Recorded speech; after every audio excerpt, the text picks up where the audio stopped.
नमस्कार,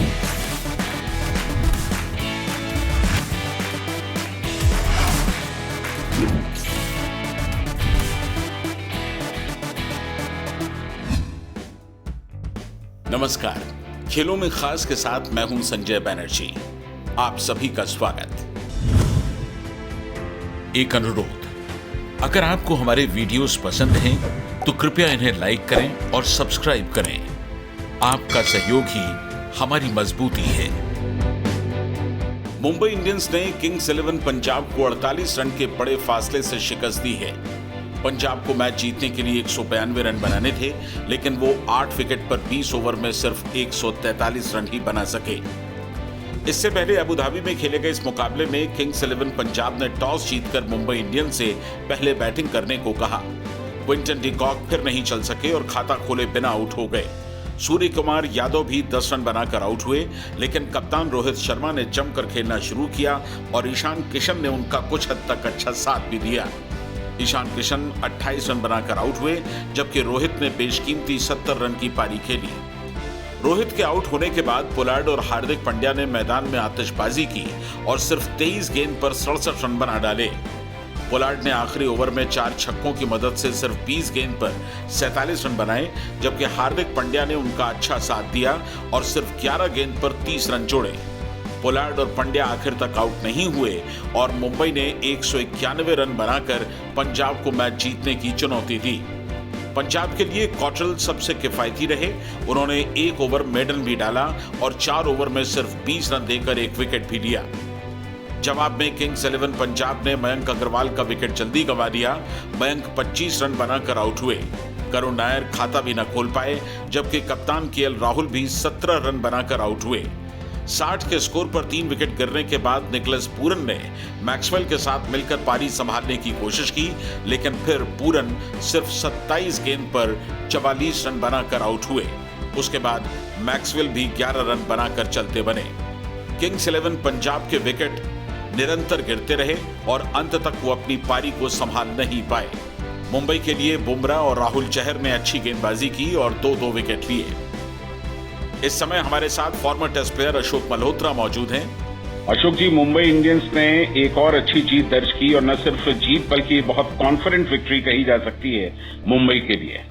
जी बिल्कुल, अगर मैं कहूं कि बिल्कुल कंप्लीट मैच उन्होंने अच्छा खेला है, क्योंकि आबू धाबी की पिच पर बॉल उतना बेहतर नहीं आता और फिर रोहित शर्मा ने जिस तरह एक शीट एंकर की भूमिका अदा की और जल्दबाजी नहीं की जिस तरह कल स्टीव स्मिथ ने की थी, तो मेरे को ऐसा लगा। और फिर उनके पास ऐसे पावर हिटर्स हैं जो किसी और टीम के पास नहीं। आखिरी 5 ओवर में 89 रन उन्होंने जोड़े, तो अपने आप दर्शाता है किस तरह की टीम है। और अगर आप किंग्स 11 की बात करें, ऐसा लगता है कि रणनीति का अभाव था और कप्तान की सोच का भी अभाव था। जिस तरह उन्होंने गौतम को आखिरी ओवर दिया, पोलार्ड और कृणाल पांड्या जो सबसे बड़े हिटर उनके सामने ऑफ स्पिनर, तो मेरे को ऐसा लगता है कि कहीं ना कहीं आखिरी 5 ओवर में मैच गवा दिया किंग्स 11 पंजाब। किंग्स 11 पंजाब के स्लॉग ओवर्स की परेशानी बिल्कुल साफ दिखाई दी और न सिर्फ स्लॉग ओवर्स की परेशानी बल्कि मिडिल ऑर्डर भी उनका नहीं चला। और जैसा कि हम जानते हैं कि केएल राहुल और मयंक अग्रवाल अगर जल्दी आउट हो गए तो पूरी की पूरी टीम प्रेशर में आ गई। ये बिल्कुल, मैं बार बार इस बात को दोहरा रहा हूं कि आप निशम को किस तरह खिला रहे हैं, मैं ये बात नहीं समझ पा रहा हूं। ग्लेन मैक्सवेल, मैं गारंटी से कहता हूं कि अगर वो 14 मैच खेलेंगे तो 1 या 2 में वो रन बनाए। आपके पास क्रिस गेल जैसा खिलाड़ी, आपके पास मुजीबुर रहमान जैसा खिलाड़ी, आप उनको क्यों नहीं खिलाते? आप अपने जो बेस्ट खिलाड़ी हैं उनको आपने बैठा के रखा हुआ है। सरफराज की बजाय आप अगर मनदीप सिंह को खिलाते हैं जो पावर हिटर्स हैं और 2020 के बेहतर खिलाड़ी हैं, और आपको पावर हिटर्स चाहिए आखिरी 4-5 ओवर।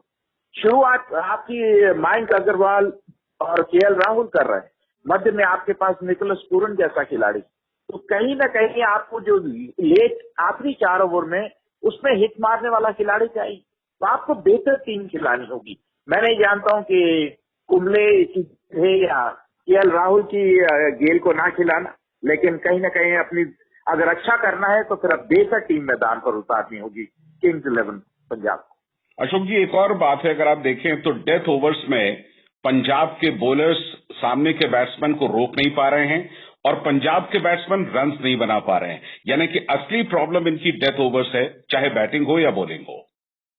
बिल्कुल, और हार जीत आखिरी 4 या 5 ओवर में हो रही। और अगर आप देखिए जो शारजा में भी मैच हारे थे, कॉटरल को 5 छक्के लग गए थे, और आज भी आपने कॉटरल से तो 4 ओवर करवा दी, आपने शमी के 2 ओवर रख लिए, लेकिन 20वां ओवर डालने के लिए आपके पास कोई गेंदबाज नहीं। आपने निशम से करवाए, लेकिन आखिरी ओवर डालने के लिए आपको गौतम को उतारना पड़ा, वो भी पोलार्ड और हार्दिक पांड्या जैसे बल्लेबाजों के विरुद्ध जो बड़े हिट लगाने में सक्षम और जाने जाते। तो मेरे को ऐसा लगता है कि रणनीति का अभाव था, कप्तानी का आज थोड़ा अभाव दिखाई दिया, और हर बार अपने बल्ले से आप मैच नहीं जीतते। और मैं ये कहना चाहता हूं कि 11 खिलाड़ी बेहतर होने होंगे अगर किंग्स 11 पंजाब अच्छा करे। आईपीएल में आज चेन्नई सुपर किंग्स का मुकाबला सनराइजर्स हैदराबाद के साथ होगा। हैदराबाद ने 2 मैच हारने के बाद पिछले मैच में मजबूत मानी जाने वाली दिल्ली कैपिटल्स को पराजित किया था। ये दोनों ही टीमें पॉइंट्स टेबल में सबसे नीचे हैं और आज की जीत उन्हें वापस मजबूती दे सकती है। दोनों ही टीमें अब तक 3-3 मैचेस खेल चुकी हैं और सिर्फ एक में उन्हें जीत मिली है। रिपोर्ट नीति रावत से।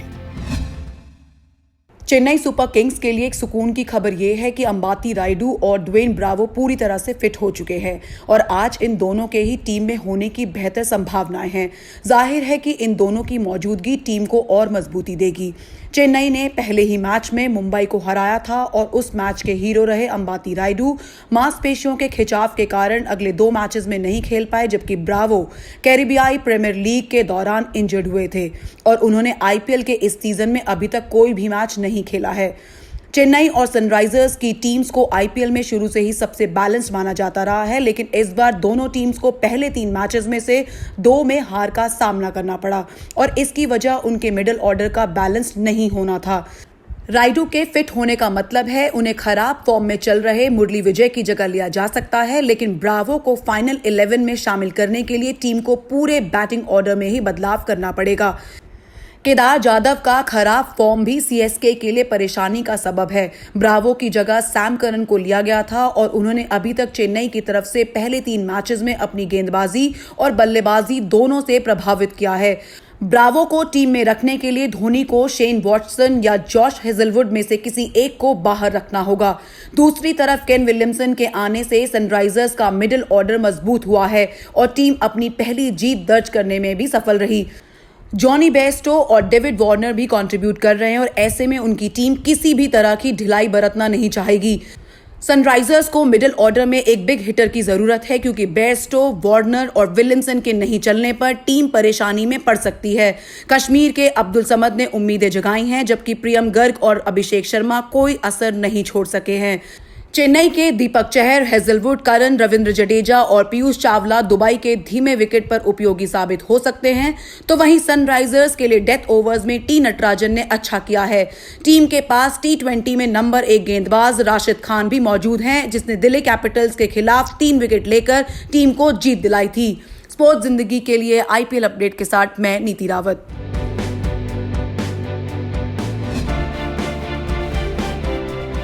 आईपीएल में आज चेन्नई सुपर किंग्स और सनराइजर्स हैदराबाद के बीच होने वाले मुकाबले में कौन से स्टैट्स अहम होंगे, स्टैट्स कॉर्नर में बता रहे हैं मोहम्मद इशाउद्दीन। महेंद्र सिंह धोनी भले ही बल्ले से असफल चल रहे हों, लेकिन रिकॉर्ड बनाने का उनका सिलसिला बरकरार है। आज जब वे सनराइजर्स हैदराबाद के खिलाफ खेलने उतरेंगे तब आईपीएल में सबसे ज़्यादा 194 मैच खेलने वाले खिलाड़ी बन जाएंगे। धोनी सुरेश रैना के 193 मैचों के रिकॉर्ड को ध्वस्त कर देंगे। इसके अलावा आज का मैच खेलते ही धोनी चेन्नई सुपर किंग्स की ओर से सबसे ज़्यादा 164 मैच खेलने के सुरेश रैना के रिकॉर्ड को भी बराबर कर लेंगे। रैना ने चेन्नई के लिए 164 मैच खेले हैं।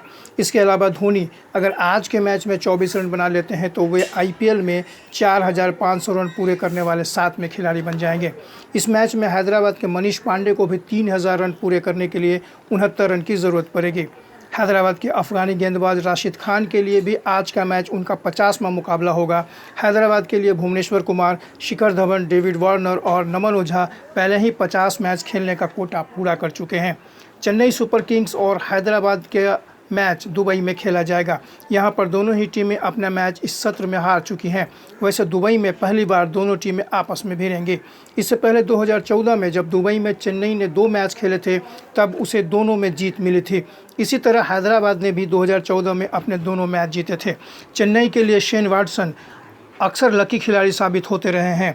2018 में जब आईपीएल का फाइनल इन्हीं दोनों टीमों के बीच खेला गया था तब वाटसन ने शतकीय पारी खेलकर चेन्नई को चैंपियन बनाया था। इसी तरह 2019 में दोनों टीमों के बीच जो अंतिम मुकाबला हुआ था तब भी वाटसन ने 96 रन की पारी खेलकर चेन्नई को जीत दिलाई थी।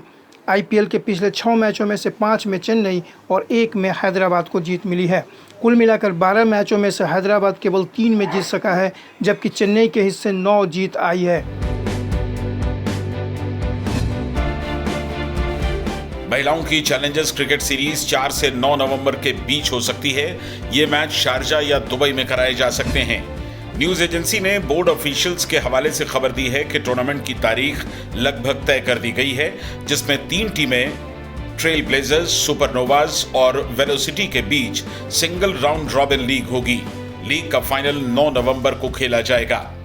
ऐसा माना जा रहा है कि अगर हेल्थ से जुड़े नियमों में बदलाव नहीं किए गए तो टीमें अक्टूबर के दूसरे हफ्ते में यूएई रवाना हो सकती हैं। उन्हें वहां 6 दिन के लिए क्वारंटीन में रहना होगा। इस सीरीज में ऑस्ट्रेलिया और इंग्लैंड के खिलाड़ियों का खेलना मुश्किल लगता है, क्योंकि वे बिग बैश लीग के लिए पहले ही कॉन्ट्रैक्ट कर चुकी हैं। बिग बैश लीग और विमेंस चैलेंजर्स के शेड्यूल में टकराव की वजह से ऐसी सिचुएशन बन रही है। विमेंस T20 चैलेंज पहली बार 2018 में खेला गया था। तब एक ही मुकाबला हुआ था जिसमें सुपरनोवाज ने ट्रेल ब्लेजर्स को पराजित किया था। 2019 में भी बीसीसीआई ने आईपीएल के दौरान महिलाओं की 3 टीमों के बीच 4 T20 मैचेस कराए थे। तब तीसरी टीम वेलोसिटी की एंट्री हुई थी। और अब फ्रेंच ओपन में टॉप सीड नोवाक जोकोविच 3rd राउंड में पहुंच गए हैं, जबकि महिलाओं के वर्ग में 2nd सीड कैरोलिना प्लिस्कोवा को 2nd राउंड में ही हार कर बाहर होना पड़ा है। सर्बिया के टॉप सीड प्लेयर जोकोविच ने लिथुआनिया के रिकॉर्डस बिरांकिस को पराजित कर दिया। मेन सिंगल्स के अहम मुकाबलों में 17 सीड स्पेन के पाब्लो कारेनो बुस्ता ने अर्जेंटीना के गुइडो पेला को पराजित किया। 18 सीडेड बुल्गारिया के ग्रिगोर दिमित्रोव भी अगले दौर में पहुंच गए हैं। दिमित्रोव ने स्लोवाकिया के आंद्रे मार्टिन को पराजित किया। एक अन्य मुकाबले में कनाडा के डेनिस शापोवालोव बड़ी मुश्किल से तीसरे दौर में पहुंचे। 5 सेट तक चले बेहद कड़े मुकाबले में उन्होंने स्पेन के रॉबर्टो बयानो को शिकस्त दी। उधर महिला वर्ग में 2nd सीड चेक रिपब्लिक की कैरोलिना प्लिस्कोवा को लात्विया की येलेना स्टेपेंको ने बेहद आसानी से 6-4, 6-2 से हरा दिया। हालांकि 7th सीड चेक रिपब्लिक की पेट्रा क्वितोवा ने आसान मुकाबले में पाउलोमी को 6-3, 6-3 से शिकस्त दी। 4th सीड अमेरिका की सोफिया कैनन भी 3rd राउंड में पहुंच गई हैं। उन्होंने रोमानिया की एना बोगदान को 3 सेट तक चले कड़े मुकाबले में पराजित किया। किदाम्बी श्रीकांत और साइना नेहवाल को डेनमार्क ओपन सुपर 750 टूर्नामेंट के लिए आसान ड्रॉ मिला है। टूर्नामेंट इस महीने की 13 तारीख से शुरू होगा। इस टूर्नामेंट से कोरोना के कारण 7 महीने की देरी से रिवाइज्ड इंटरनेशनल कैलेंडर बहाल होगा। दुनिया की 20वें नंबर की खिलाड़ी साइना पहले दौर में फ्रांस की याइले होयाक से खेलेंगी, जबकि श्रीकांत अपने अभियान की शुरुआत इंग्लैंड के टॉबी पैटी के खिलाफ करेंगे। दूसरे दौर में उनका सामना हमवतन शुभंकर डे से हो सकता है। शुभंकर पहले दौर में कनाडा के जेसन एंथोनी से भिड़ेंगे। पारुपल्ली कश्यप पहले दौर में जापान के कोकी वातानाबे से, युवा खिलाड़ी लक्ष्य सेन फ्रांस के क्रिस्तो पोपोव से और Ajay Jairam local player Anders Antonsen से भिड़ेंगे। ऑल इंग्लैंड चैंपियनशिप के बाद आयोजित होने वाला ये पहला बैडमिंटन टूर्नामेंट होगा। 5 अक्टूबर से ओलंपिक की तैयारियों के लिए शुरू होने वाला शूटिंग का कैंप रद्द कर दिया गया है। इस कैंप को एडमिनिस्ट्रेटिव कारणों से रद्द किया गया। इस कैंप में 100 से ज्यादा शूटर्स को शामिल होना था, लेकिन बताया गया है कि कई नामी खिलाड़ियों समेत 20 शूटर्स ने कैंप में आने से इनकार कर दिया। और वैसे भी रेंज में इतने शूटर्स का कैंप लगाना और उन्हें होटल्स के अलग अलग रूम्स में ठहराना खतरे से खाली नहीं था। यह तीसरा मौका है जब शूटर्स का ओलंपिक की तैयारियों का कैंप शुरू नहीं हो पाया। NRAI ने 63 पुरुष और 44 महिला खिलाड़ियों समेत कुल 107 शूटर्स का camp Karni Singh shooting range में लगाने की घोषणा की थी। हालांकि शूटर्स को अपनी मर्जी से इस कैंप में शामिल होने या न होने का ऑप्शन भी दिया गया था। आज का खेलों में खास यहीं तक। स्पोर्ट्स अपडेट्स, वीडियोस और ब्लॉग्स के लिए आप हमारी वेबसाइट sportszindagi.com जरूर विजिट करें। हमारी ईमेल आईडी है connect@sportszindagi.com। अपना ख्याल रखें और जुड़े रहें स्पोर्ट्स जिंदगी के साथ। नमस्कार।